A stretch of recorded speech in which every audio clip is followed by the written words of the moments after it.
எல்லாரோடையும் சமாதானமாக இருக்க வேண்டும் என்று வலியுறுத்தி யாரையும் கஷ்டப்படுத்தக்கூடாது. ஒருவனுக்கும் தீமைக்கு தீமை செய்யாதிருங்கள், எல்லா மனுஷருக்கு முன்பாக யோக்கியமானவைகளே செய்ய நாடுங்கள் என்று வேதம் சொல்கிறது.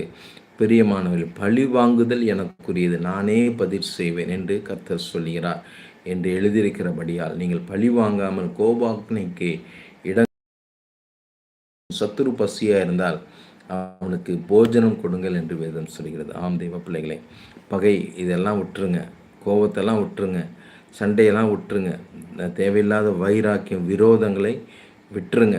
தேவன் அதை விரும்புகிறது இல்லை. ஏன்னா வேதம் சொல்கிறது, தேவன் கழகத்திற்கு தேவனாயிராமல் சமாதானத்துக்கு தேவனாய் அப்படியே இருக்கிறது என்று கர்த்தர் சொல்கிறார். அதனால் தேவையில்லாமல் எங்கேயும் பேசுறதை உண்டு பண்ணி, சண்டையை உண்டு பண்ணி, பிரச்சனையை உண்டு பண்ணி, சமாதானத்தை கெடுக்கிறவர்களாய் நாம் இருக்கக்கூடாது. பிசாசு அந்த காரியத்தை கண்டிப்பாக செய்வான். ஆனால் நாம் தீமைக்கு நன்மை செய்கிறவர்களாய் மாற வேண்டும். தீமையினால் மாறுவோமே. ஆனால் நிச்சயமாக நம் வாழ்க்கையில் ஒரு பெரிய சேர்க்கிறீங்க. தயவு செஞ்சு கால் பண்ணாதீங்க, அது எனக்கு ரொம்ப டிஸ்டர்ப்டாக இருக்குது. ரிமா சந்து ரியாங்கா தரா, நன்றிப்பா. யோகா பிரதற்காக ஜெபிக்கிறேன். கடந்த நாட்கள் பலவீனங்களை தம்பிக்கு கர்த்தர் மாற்றி கொடுத்தீங்க, அதற்காக நன்றிப்பா. அதற்காக செலுத்துகிறேன். பூமா தேவி சிஸ்டருக்காக ஜெபிக்கிறேன். I am in abroad, please pray for me get a salary month because 3 month pending is very complicated for me and my family. Shows கண்டிப்பாக சிஸ்டர் உங்களுக்கான அந்த சம்பள பாக்கிகளை திருப்பி கொடுக்க கர்த்தர் உதவி செய்வார். சமாதானத்தை இழந்து போகாதீங்க. கண்டிப்பாக ஒரு தெய்வீக சமாதானம் உங்களுக்குள் கிடைப்பதை நான் உணர்கிறேன். ரிபா சந்து ரியாக்கா தரப்பா, அருமையான சகோதரிக்கு கர்த்தர் உதவி செய்யுங்கப்பா.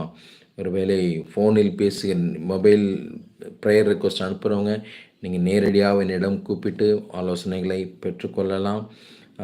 தர்ஷனுக்காக ஜெபிக்கிறேன். பிரைஸ் லார்ட் பிரதர், உங்களோட ப்ரேயர் ரெக்வஸ்ட் அனுப்புங்க. ரப சந்து ரியாக்கா தரா. சமாதானத்தை குறித்து நாம் பேசிக்கொண்டிருக்கிறோம். நாம் எப்பொழுதும் சமாதானத்தை கெடுக்கிறவர்களாய் இருக்கக்கூடாது, சமாதானம் பண்ணுகிறவர்களாய் நாம் இருக்க வேண்டும். சமாதானம் எல்லாரோடையும் இணைந்து சந்தோஷமாக இருக்கிறவர்களாய் இருக்க வேண்டும் என்று வேதம் சொல்கிறது. Praise lord pastor, my pregnancy due date this month.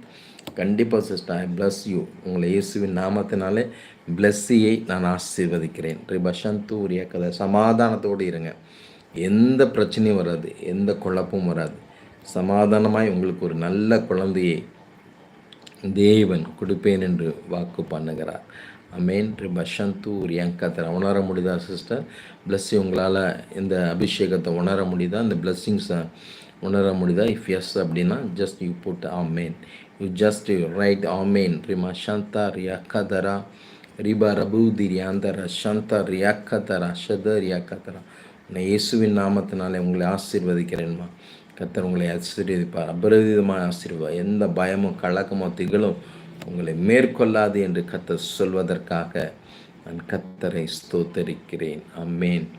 வேதம் சொல்கிறது, உங்கள் சகோதரன் உங்களோட சண்டை போட்டால், இல்லை உங்களோடு இருக்கிறவங்க உங்கள் நண்பர்கள் உங்களோட சண்டை போட்டால், நீங்கள் 1-2 பேரை கூட்டிகிட்டு போய் அவங்கக்கிட்ட நீங்கள் சமாதானமாக பேச முயற்சி பண்ணுங்கள்.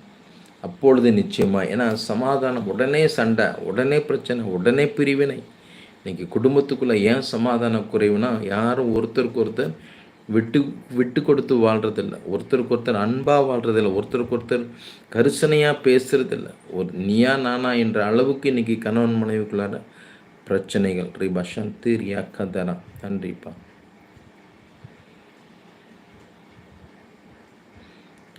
கண்டிப்பாக சமாதானம் பற்றி தான் தேவன். கண்டிப்பாக சிஸ்டர், சமாதானத்தின் தேவன் உங்களோடு கூட அவர் இருக்கிறார். அதனால் குடும்பத்துக்குள்ளார பிரச்சனைகளை உண்டு பண்ணுகிற கிரிகைகளை இயேசுவின் நாமத்தினாலே, கணவன் மனைவிக்குள்ளே வருகிற கருத்து வேறுபாடுகளை இயேசுவின் நாமத்தினாலே நான் கட்டி ஜெபிக்கிறேன். கணவன் மனைவிக்குள்ளே வருகிற பிரச்சனைகள், போராட்டங்களை இயேசுவின் நாமத்தினாலே நான் கட்டி ஜெபிக்கிறேன். அவைகள் குடும்பத்தை விட்டு அகன்று போகட்டும். பிரிவினையை உருவாக்குகிற கிரியைகள் முற்றிலுமாய் அகன்று போ என்று